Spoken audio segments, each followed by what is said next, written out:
Perkenalkan, nama saya Abelia Enci Claudia dari 11 IPA 1, absen 1. Saya siswa SMA Kauntung Suropati. Judul praktikum saya hari ini difusi dan osmosis. Tujuannya mengetahui peristiwa proses difusi osmosis dalam kehidupan sehari-hari. Yang pertama ada stopwatch, yang kedua itu madu. Untuk madu kita cuma perlu 4 sendok makan, 2 sendok makan untuk air panas dan 2 sendok makan untuk air dingin. Lalu selanjutnya sendok dan 2 gelas air panas dan air dingin dengan takaran yang sama ya. Di sini aku pakai takaran 190 ml. Nah, yang pertama ini kalian tuangkan madu ke air pertama ke air panas 2 sendok. 1 lalu ganti ke air dingin 1 2. Buat ngeliat kecepatannya aku pakai ngaduk karena pas aku nyoba didiamin terus ternyata dia tuh nggak kecampur-campur baik panas maupun dingin. Nah, pas aku coba ngaduk ternyata itu kelihatan banget perbedaan gampang atau enggaknya buat ngaduknya. Yang panas tuh gampang banget, cuma 13 detik dia langsung keaduk. Tapi kalau yang dingin tuh kalian bisa lihat sendiri, itu susah banget beneran, kayak yang gumpal terus gitu. Kalian bisa lihat di video ini. Nah, pas aku aduk tuh nggak langsung kecampur, dia malah jadi kayak madu ya, masih gumpal gitu, masih bener-bener madu. Pas aku aduk udah pelan-pelan dia udah kecampur, tapi tuh dia masih kayak ada masih yang gumpal-gumpal, dan pas dilihat di airnya itu masih kayak ada butiran-butiran madunya gitu. Nah, itu udah 22 detik tuh masih belum kecampur dan kelihatan banget ya kan perbedaannya. Terus sampai aku cepetin,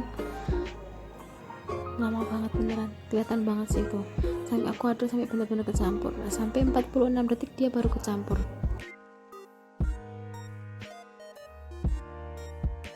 Yang pertama ada 2 gelas air biasa. Di sini aku pakai ukurannya 190 ml. Terus yang kedua ada garam. Yang kita perlukan cuma 1 sendok garam ya. Terus 2 iris timun. Untuk ketebalannya aku iris 0,5 cm. Terus sendok dan timbangan digital. Nah, sebelum dicelupin di sini aku timbang dulu. Nah, terus masukin garamnya 1 sendok makan. Jangan lupa pas dimasukin diaduk ya, ini aku nggak video pas aduknya. Terus masukin deh timunnya 1 iris, terus nyalakan stopwatchnya sampai 30 menit. Oke, kita tunggu 30 menit dan ini udah 30 menit.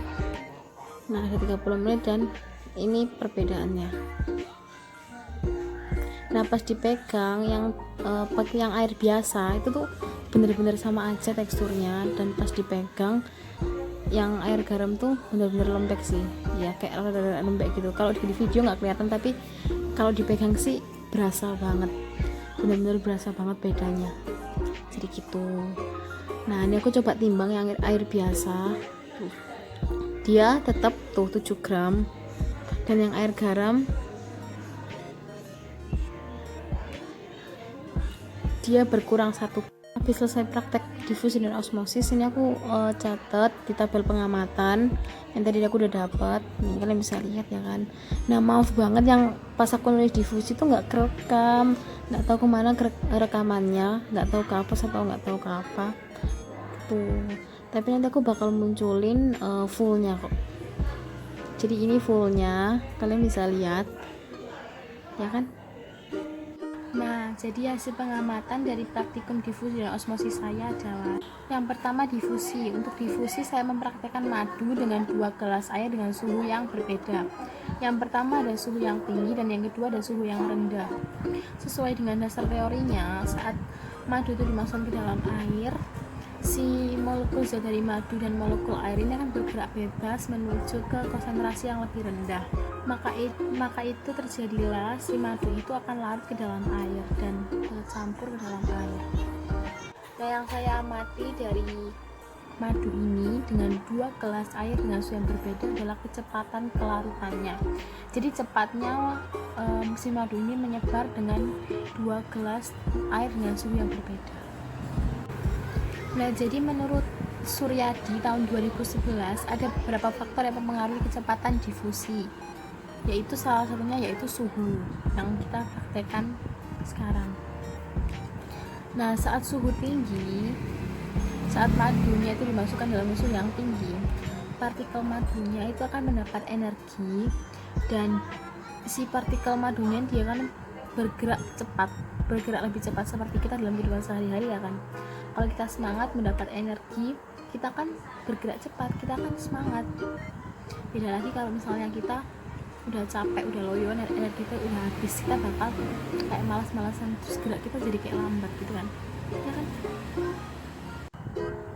Yang kedua, osmosis. Untuk osmosis saya mempraktekkan timun dan garam. Nah, jadi menurut peneliti menjelaskan bahwa dua faktor penting yang mempengaruhi osmosis adalah kadar air dan materi yang terlarut. Jadi materi yang terlarut di sini saya memakai garam.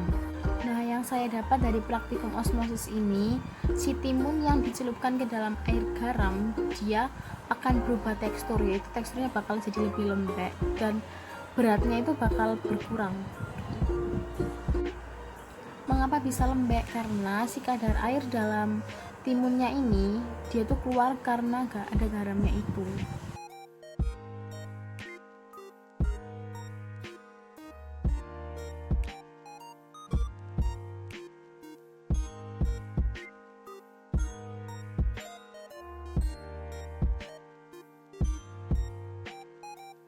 Jadi kesimpulannya adalah untuk difusi di suhu air yang lebih tinggi, si madu akan lebih cepat larutnya dibanding suhu yang rendah. Untuk yang osmosis, saat timun di air garam, si timun berubah baik